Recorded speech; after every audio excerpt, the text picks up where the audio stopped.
Hear today's word from 2 Kings, 2nd chapter, verses 1 through 12, as found in the New International Version.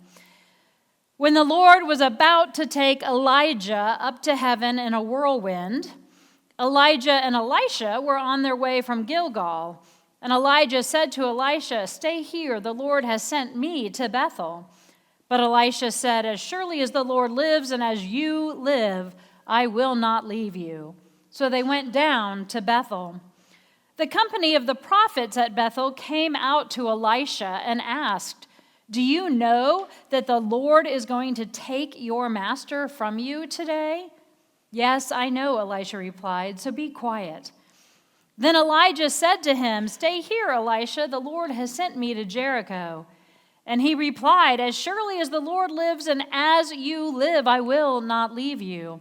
So they went to Jericho. The company of the prophets at Jericho went up to Elisha and asked him, "Do you know that the Lord is going to take your master from you today?" "Yes, I know," he replied, "so be quiet." Then Elijah said to him, "Stay here, the Lord has sent me to the Jordan." And he replied, "As surely as the Lord lives and as you live, I will not leave you." So the two of them walked on.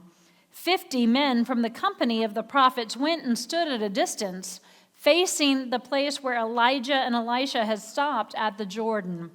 Elijah took his cloak, rolled it up, and struck the water with it. The water divided to the right and to the left, and the two of them crossed over on dry ground. When they had crossed, Elijah said to Elisha, "Tell me, what can I do for you before I am taken from you?" "Let me inherit a double portion of your spirit," Elisha replied. "You have asked a difficult thing," Elijah said.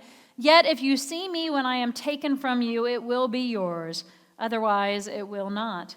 And as they were walking along and talking together, suddenly a chariot of fire and horses of fire appeared and separated the two of them. And Elijah went up to heaven in a whirlwind. Elisha saw this and cried out, my father, the chariots and horsemen of Israel." And Elisha saw him no more. Then he took hold of his garment and tore it in two. My best friend from college, Tiffany, I called her Gil, was a professor of chemistry in Oklahoma. And through college, grad school, more school, and then teaching, she always made time for my life. Tiff visited while I was in seminary, was there when I received my master's, was at my ordination, my wedding, visited several times before Ripley's birth and several times after. After my mom died, Mike held a surprise 40th for me. Tiffany sent a video greeting and partway through walked into the room. She was part of the surprise. I wasn't as good at being at Tiff's big events, although I was at most, but she never missed a beat in being present at mine. I think of her as Elisha tries to spend as much time with Elijah as possible, especially knowing that it is near the end. The joy in my life is that we had no idea that it was near the end of Tiffany's life when she spent so much time being present in my life. What a gift. Time that could never be replaced. Tiff didn't ask me what she could do for me, knowing that she was going to be taken from me early.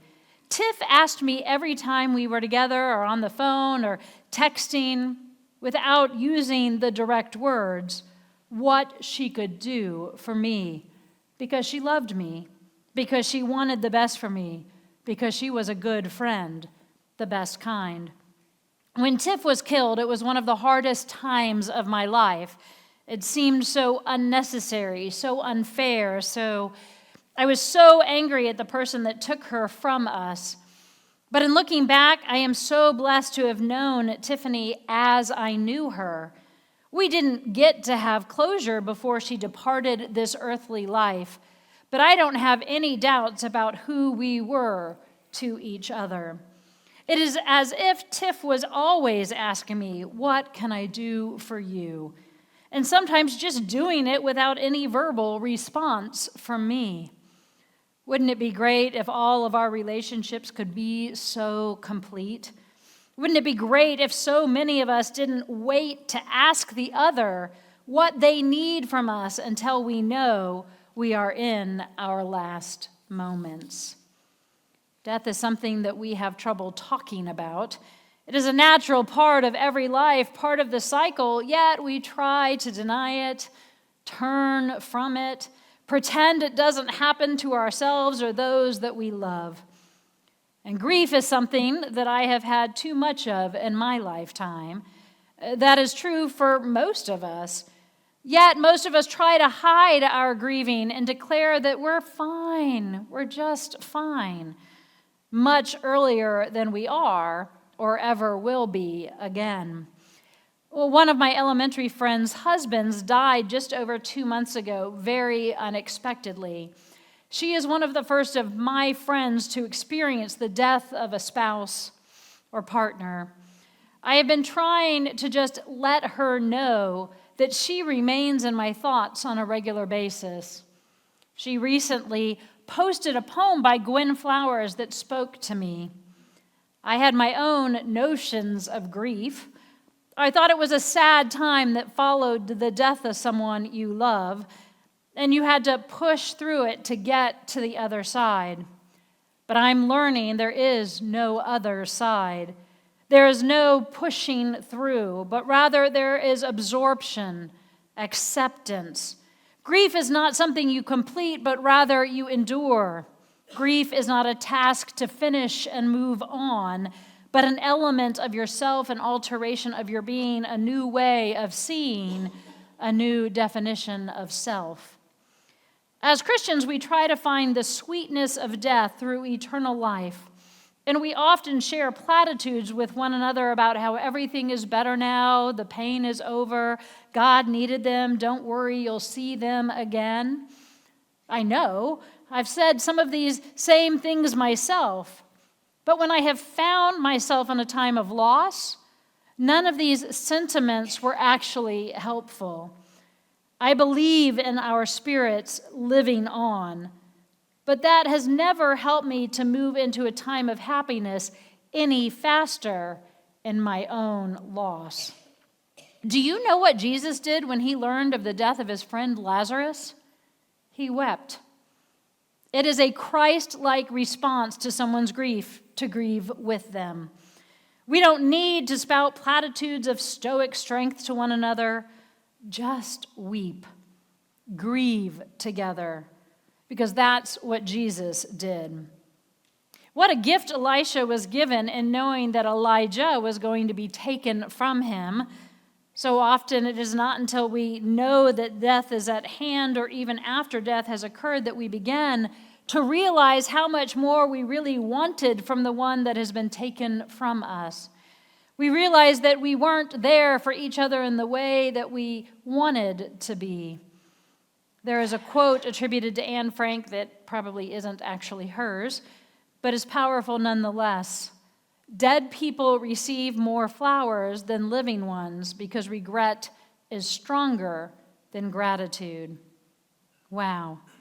It strikes me because there is a truth that rings loud in these words. How often do I really appreciate, am grateful for the things that others have done and are doing for me before they are taken from me and from this earth? I would never say that I'm blessed because I have had lots of loss in my life, but I would argue that each death or loss that I have experienced has made me be more awake in the daily ways of being. I can't tell you how much I have left behind me because I realized it was keeping me from the full, before I am taken from you, time of doing for others in my life. Elisha knew that Elijah would be taken from him, so he took advantage of the time they could have together. Someone sent a gentle reminder out on Facebook that expecting the worst won't protect you from disappointment. It will only detract from the joy that you could be experiencing in the present moment. Elisha, knowing that the worst was coming, still refused to experience the worst until he lived out all the joy that he could with Elijah. In fact, Elisha keeps telling the prophets not to talk about it, to dwell on it, to keep reminding him. Be quiet, he says to them repeatedly. I don't think he was in denial as much as he wanted to treasure every moment they had. The first thing Elisha does when Elijah is taken from him is to begin mourning. He tears his garment in two. There are two things that I have to say about Americans in grief. One, we don't usually let ourselves or others grieve. We want to make everything happy and normal again. Or two, we grieve unhealthily and it consumes us, partly because we are not good about checking in weeks later and are uncomfortable around the grief of others or others grieving. Why does everything have to be okay again? That is why I love the poem my friend shared. There is no way you can experience the death of someone that you loved and not be changed by the loss. So allow yourself to be. But at the same time, you can't be so overcome with grief that you aren't able to live into the promises and hope that the very person you are grieving wished for in your life. Elisha grieves, but he has also been told that he will inherit a double portion of Elijah's spirit. And I am sure Elisha wouldn't want to waste Elijah's spirit gifted to him. What do you do with the spirit that you inherit from those you love that are taken from you, with the spirit of those that have loved you? Grieving can be such a lonely thing, but it shouldn't be. So often we put on a happy face way before we are ready and go about our merry business while we are still very broken inside, when it feels like a piece of us is missing.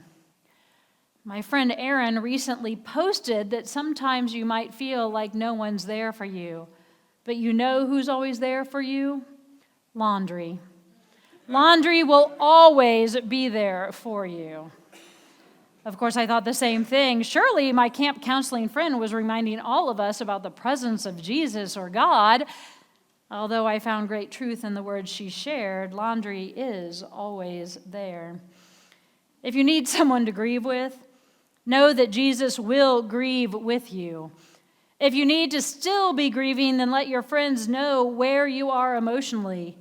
But also make sure that you are always working within your grief to help it find appropriate space within your life.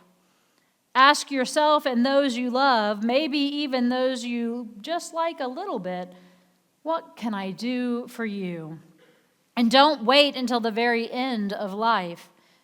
Maybe make that a way of life. Imagine a world where everyone was always wondering what they could do for those around them, their community, the other. I think it would be a beautiful way to live and a life worth celebrating and mourning greatly when we die. Amen.